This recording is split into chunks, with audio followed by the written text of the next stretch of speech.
अंधेर नगरी का मूल्यांकन कर रहे थे। पार्ट 1 कर लिया, अब उसका पार्ट 2 है। अंधेर नगरी चौपट राजा मूलतः पुरानी लोक कथा है जिसे भारतेंदु ने नई दृष्टि से व्यंग्यार्थ संपन्न बनाया है। राजनीतिक सामाजिक बोध ही इस लोक कथा के व्यंग मूलक उपयोग का आधार है। दूसरे तीसरे दृश्य इसकी अच्छी झलक देते हैं, पर सबसे महत्वपूर्ण है चौथा दृश्य, जो विलासी, भ्रष्ट और भीरू राजतंत्र या प्रशासन पर व्यंग है। दृश्य शुरू होता है राजा के अविवेक, मूर्खता, भीरुता, विलासचर्य और काहिली, खुशामद पसंदी की एक झलक देते हुए। पान खाइए महाराज सुनते ही उसे शूर्पणखा का भ्रम होता है और डर जाता है। राजा मंत्री को आदेश देता है इस तरह का भ्रम पैदा करने वाले सेवक को 100 कोड़े लगे। पर मंत्री का अनुरोध है, महाराज इसका क्या दोष, ना तमोली पान लगा कर देता ना यह पुकारता। आगे जहां असली अपराधी की शिनाख्त कठिन होती है वहां इसी विडंबनापूर्ण शब्द भ्रम की मुक्ति अपनाई जाती है। यहीं एक तो फरियादी आता है, कल्लू बनिया की दीवार गिरने से जिसकी बकरी दब गई है। वह राजा से न्याय मांगने आता है। राजा की दृष्टि में कल्लू बनिया की दीवार दोषी है, अतः उसे ही दरबार में पेश किया जाना चाहिए। लाचार मंत्री का अनुरोध है कि कल्लू बनिया की दीवार तो नहीं लाई जा सकती, और दीवार के भाई बंधु सगे संबंधी, वैसी गुंजाइश भी नहीं, क्योंकि दीवार ईंट चूने की होती है। राजा को सूझता है कि कल्लू बनिया ही अपराधी है, वही लाया जाए। वह आकर कहता है कि उसका दोष ही क्या, कारीगर ने दीवार ही ऐसी बनाई कि वह गिर पड़ी। राजा का फैसला है कि इस तरह तो कारीगर ही दोषी है, उसे ही सजा दी जाए। कारीगर का अनुरोध है कि वह करता ही क्या, चूने वाले ने ऐसा बोदा बनाया कि दीवार गिर पड़ी। राजा की नज़र में चूने वाला ही दोषी ठहरा। चूने वाले की चतुराई काम आती है कि उसका क्या दोष, भिश्ती ने चूने में पानी ढेर दे दिया।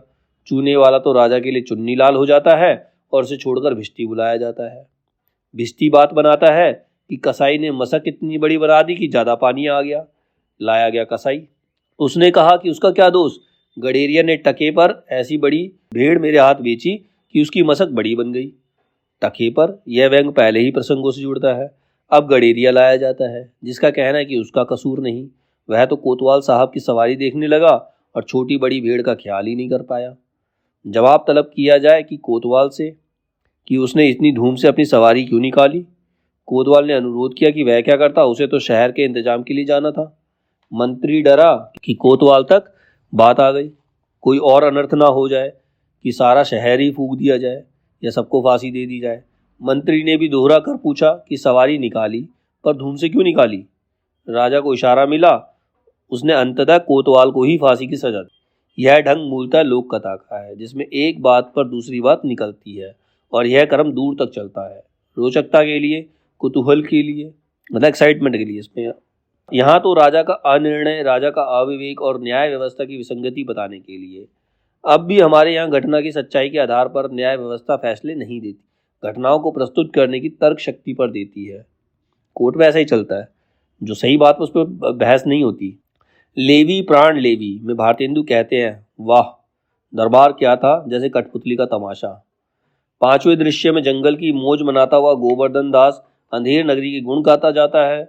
जहाँ चीज़ों का भेद गायब हो गया है, जहाँ अंधेर नगरी है तो अनबुझ राजा भी है, और यहाँ जहाँ सारी चीज़ें एक भाव बिक रही हैं, जहाँ सच्चे लोग मार डाले जाते हैं और दुष्ट और छली सिर चढ़ चढ़ कर बोलते हैं, जहाँ सज्जे सुजन दंडित होते हैं, झूठे पदवी पाते हैं, अलंकृत होते हैं, जहाँ धर्म अधर्म में फर्क नहीं रह गया है, जहाँ अंधाधुंध की ऐसी स्थिति है कि पूरे देश में अंधेर नगरी, अनबुझ राजा, टका सेठ भाजी टका सेठ खाजा, नीच उज सब एक ही ऐसे, जैसे भंडुए पंडित तैसे। यह पंक्ति भी है जो बाद में समता मूलक समाज के लिए आदर्श मानी जाती है। भारतेंदु के यहाँ व्यंग के क्रम में जात पात पूछे नहीं कोई, हरि को बजे जो हरि का होई। साचे मारे मारे डोले, छली दुष्ट सिर चढ़ी चढ़ी बोले, प्रगट सभ्य अंतर छल धारी, साई राज सभा बल भारी, भीतर कोई मलीन को कारो, चाहिए बाहर रंग चटकारो, धर्म अधर्म एक दरसाई, राजा करे सो न्याय दसाई। तो जो राजा करेगा वही न्याय है, धर्म अधर्म सब एक जैसे हैं। अंधेर नगरी के पाठक पिछले दृश्य में देख चुके हैं कि जो राजा करे वही न्याय है। इस व्यवस्था की परिणति क्या है। गोवर्धन दास को लगता है कि व्यर्थ ही गुरुजी ने यहाँ रहने से मना किया था, यहाँ तो आनंद ही आनंद है। माना कि देश बहुत बुरा है, पर अपना क्या, अपने किसी राजकाज में थोड़े ही हैं कि कुछ डर है। रोज मिठाई चार रावना, मजे में आनंद में राम नाम भजना। तभी चार प्यादे आकर उसे पकड़ते हैं, क्योंकि उन्हें फांसी चढ़ने के लिए मोटा आदमी चाहिए। राजा ने जिस कोतवाल को फांसी दी वह दुबला होने से फांसी के फंदे में आ ही नहीं सकता, पर प्यादे यह भी महाराज की आज्ञा से ही कर रहे हैं, क्योंकि बकरी मारने के अपराध में किसी न किसी को तो सजा होनी जरूर है, नहीं तो न्याय नहीं होगा। गोवर्धन दास बहुत कहता है कि दूसरे भी मोटे मिलेंगे मुझे, अर्थात साधु महात्मा को क्यों फांसी चढ़ा रहे हो, पर प्यादे अटल है, कहते हैं इसमें दो बात है। एक तो नगर भर में राजा के न्याय के डर से कोई मुटाता ही नहीं, दूसरे और किसी को पकड़े तो वह ना जाने क्या बात बनावे कि हम ही लोगों के सिर कहीं ना घराए। फिर इस राज में साधु महात्मा इन्हीं लोगों की दुर्दशा है, इससे तुम ही को फांसी देंगे। प्यादे भी न्याय व्यवस्था की विसंगति बताते हैं कि अंधेर नगरी में राजा के न्याय से सब इसलिए घबराते हैं कि इसका कोई अपना तर्क नहीं होता। किसी का अपराध किसी के सिर मढ़ा जा सकता है। दूसरे बात बनाने वाले की कमी नहीं, बात बनाकर बड़े से बड़े अपराधी भी बच निकलते हैं। इस अंधेर नगरी में साधु महात्मा की ही दुर्दशा है, अर्थात छली अपराधी की मौज है। गोवर्धन दास अब कहीं जाकर समझ पाता है कि महंत ने उसे ऐसी अंधेर नगरी में रहने से मना क्यों किया था। लोभ के लिए ही तो वह फांसी चढ़ने जा रहा है। छठा दृश्य शमशान का है, जहाँ गोवर्धन दास को फांसी दी जाने वाली है। यहाँ वह जान गया है कि अंधेर नगरी में जहाँ का राजा चौपट है, बचने की कोई उम्मीद नहीं। वह गुरुजी की याद करता है और रोता है कि क्या कोई धर्मात्मा नहीं जो फकीर को बचाए, पर अंधेर नगरी में धर्मात्मा कहाँ।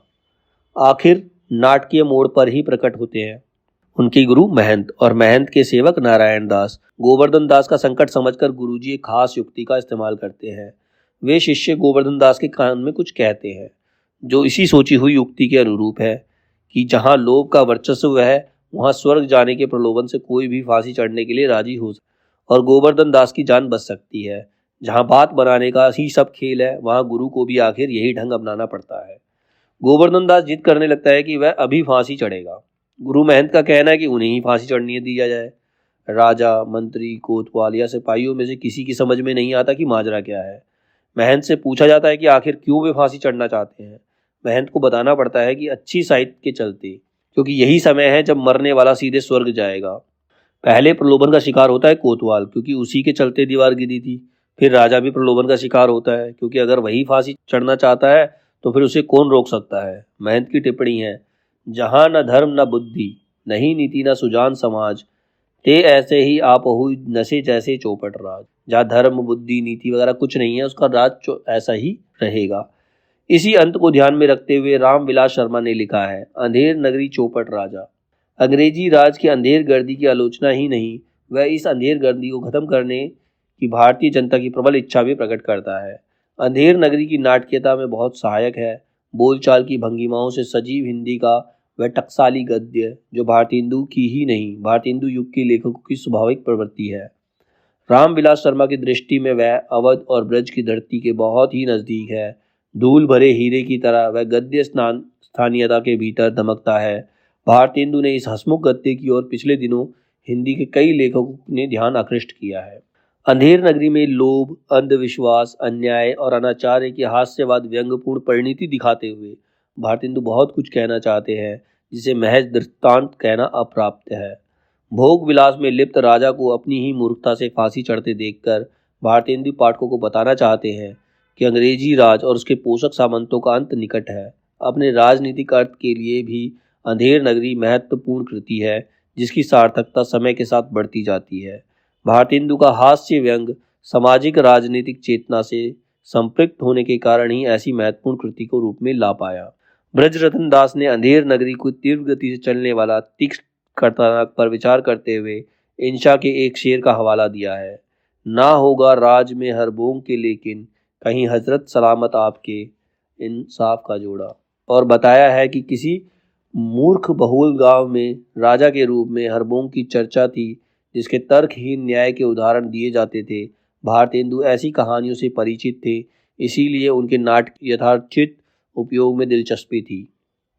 लोक जीवन में प्रचलित कथा रूपों को ही भारतेंदु ने अपनी अभिव्यक्ति के लिए अधिक सटीक और उपयोगी माना। अंधेर नगरी के संगठन को देखते हुए कथानक, वातावरण, संवाद, नाटकीय प्रभाव पर अलग अलग विचार करना संभव नहीं। वे एक दूसरे में घुले मिले हैं। कथानक में ही वातावरण निहित है या कि वातावरण का परिवेश ही कथानक है। संवाद की विशिष्टता केवल भाषाई विशिष्टता के अधीन नहीं है, वह चरित्रों की प्रकृति और उनकी भंगिका के अनुरूप ही महत्वपूर्ण है। बाजार वाले प्रसंग में तो हम इसका अनुभव करते ही हैं, अन्य प्रसंगों में भी संवादों के वेधक सटीकपन की झलक है। जैसे चूने वाला, महाराज मेरा कुछ दोष नहीं, भीस्ती ने चूने में पानी ढेर दे दिया, इसी से चूना कमजोर हो गया है। राजा, अच्छा, चुन्नी लाल को निकालो, भीस्ती को पकड़ो। चूने वाला निकल जाता है, भिस्ती लाया जाता है। क्यों बे भिस्ती, गंगा जमुना की किश्ती, इतना पानी क्यों दिया कि इसकी बकरी गिर पड़ी और दीवार दब गई। उपयुक्त संवाद में चूने वाला चुन्नी लाल हो गया, वह भारतेंदु की कौतुकी वृत्ति के कारण ही तो है। नाटकीय व्यंग को अधिक प्रभावी बनाने के लिए भी है। नाटककार विपिन अग्रवाल ने अपने निबंध हिंदी नाटक के बारे में कुछ अते पते की बातें में नाटक को एक जटिल माध्यम मानते हुए उनकी विशेषताओं को कुछ इस तरह परिभाषित किया है। नाटक लिखा भाषा में जाता है और मंच पर उतारा दृश्यों में जाता है। भाषा सरल हो पर मामूली ना हो, ताकि गहरे भावों को वहन कर सके। दृश्य स्पष्ट हो, अनिवार्य हो, तमाशा भरे हो, पर ढांचा विश्वसनीय हो। मतलब ऐसा ना हो कि ऐसा हो ही नहीं सकता, ऐसे सीन नहीं होने चाहिए। ऐसी भाषा और ऐसे दृश्य का जब मेल बैठ जाता है, तब एक अनमोल नाटक पैदा होता है। अंधेर नगरी जैसे रोचक और सहज नाटक के भाव गहरे हैं। इस अर्थ में यहाँ जो कहा जा रहा है उसका व्यंग्यार्थ दूर तक जाता है।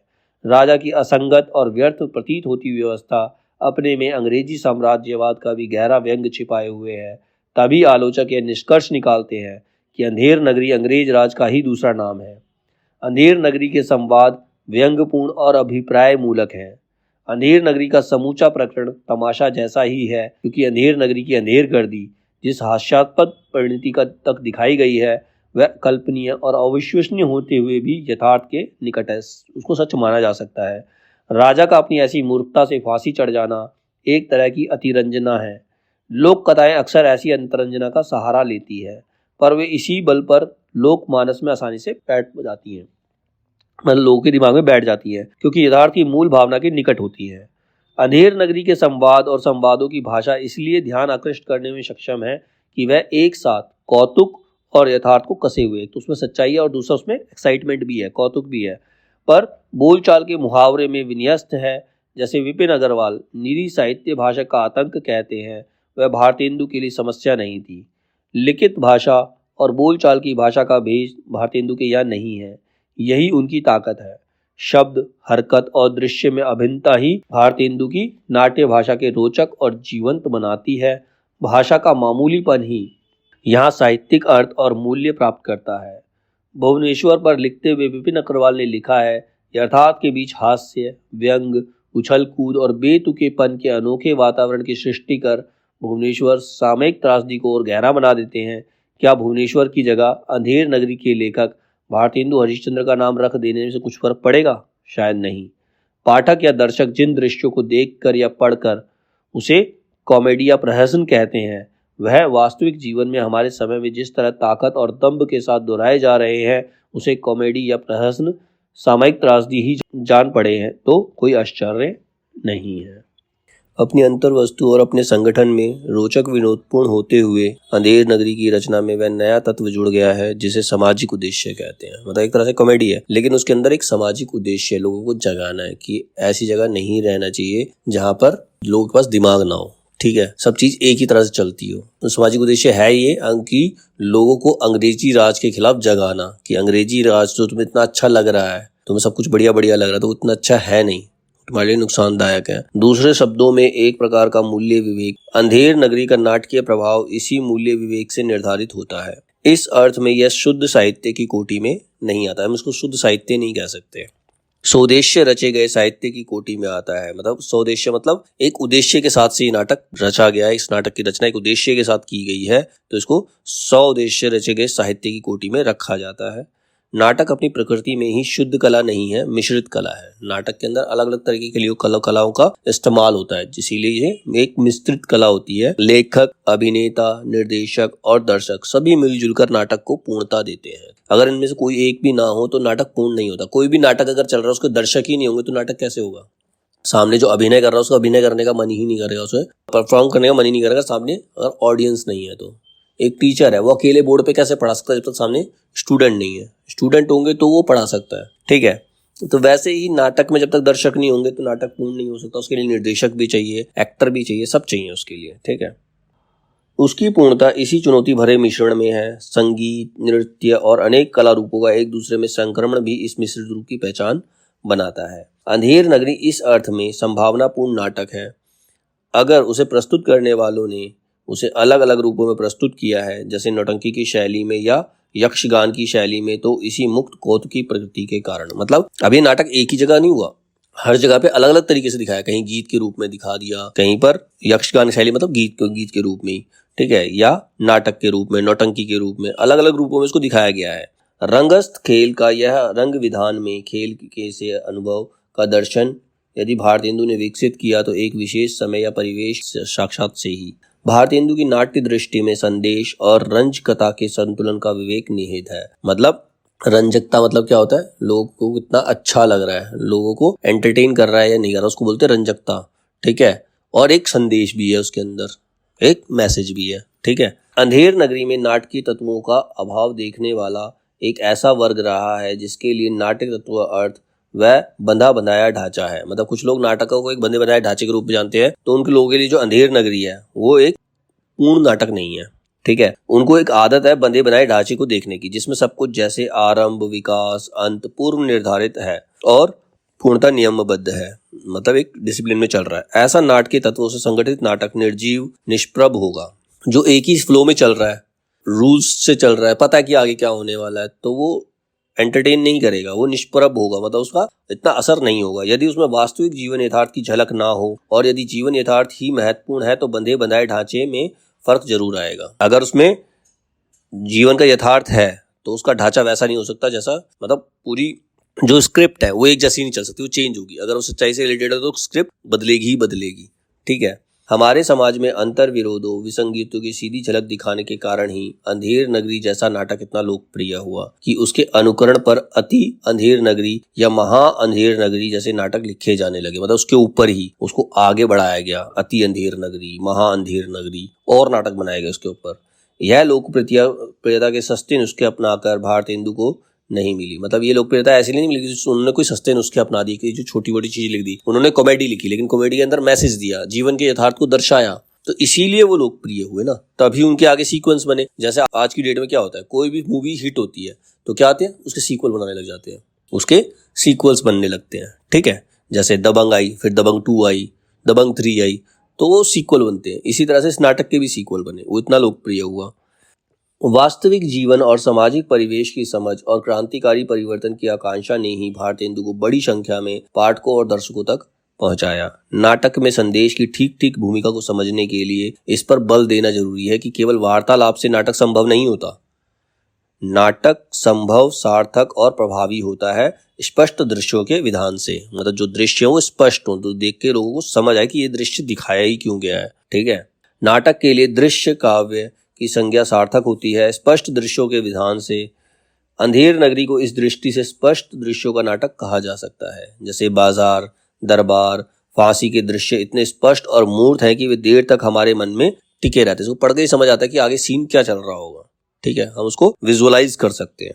इसी आधार पर कहा गया है कि वे जितने काल्पनिक लगते हैं उतने ही यथार्थ भी। मतलब है काल्पनिक, कल्पना है, लेकिन ऐसा लगता है कोई सच्ची घटना ही चल रही है, होता होगा ऐसा कहीं ना कहीं। अंधेर नगरी का शीर्षक ही अर्थगर्भित नहीं है, दृश्य भी अर्थगर्भित है। मतलब अंधेर नगरी मतलब शीर्षक से ही पता चलता है कि ये ऐसा नाटक होगा, और खाली उसके शीर्षक से ही नहीं, उसके दृश्य भी देखेंगे तो समझ आता है कि हाँ उसका मतलब क्या है। बाजार का व्यंग कहाँ तक जाता है, यह पाठ को दर्शकों से छिपा नहीं रहता। अंधेर नगरी इस दृष्टि से उदाहरण है कि भारतेंदु के लिए शुद्ध साहित्य की अवधारणा बैठे ठालों का विलास है। साहित्य की सामाजिक भूमिका स्वीकार करते हुए ही वे नाटक जैसे माध्यम के विषय लिखते हैं। नाटक रचना में उद्देश्य फल उत्तम निकालना बहुत आवश्यक है। यह न होने से सभ्य शिष्ट गण ग्रंथ का तादृश आदर नहीं करते, अर्थात नाटक पढ़ने व देखने से कोई शिक्षा मिले। मतलब नाटक ऐसा होना चाहिए जिसको पढ़ें या देखें तो कुछ ना कुछ शिक्षा मिलनी चाहिए, तब उसी नाटक का उद्देश्य सफल हो सकता है। उद्देश्य फल उत्तम कहने का जो उनका अर्थ था वही इसकी व्याख्या में प्रकट है। प्राचीन काल में अभिनय आदि के संबंध में तत्कालीन कवि लोगों की दर्शक मंडली जिस प्रकार रुचि होती थी वे लोग तदनुसार ही नाटकीय दृश्य काव्य की रचना करके सामाजिक लोगों का चित्त विनोद कर गए हैं, मतलब लोगों को एंटरटेन करके गए। किंतु वर्तमान समय में इस काल के कवि तथा सामाजिक लोगों की रुचि उस काल की अपेक्षा अनेकांश में विलक्षण है, कुछ अलग है। इसमें संप्रति प्राचीन मत का अवलंबन करके नाटक आदि दृश्य काव्य लिखना युक्ति संगत नहीं बोध होता। प्रत्यक्ष है कि चित्त विनोद भारतेंदु को अपर्याप्त जान पड़ता है, मतलब वो खाली एंटरटेनमेंट के लिए नाटक लिखना अच्छा नहीं समझते, मतलब खाली एंटरटेनमेंट नाटक लिखा जाए ये जरूरी नहीं है। आजकल तो खाली एंटरटेनमेंट के लिए कुछ भी बना देते हैं, ठीक है।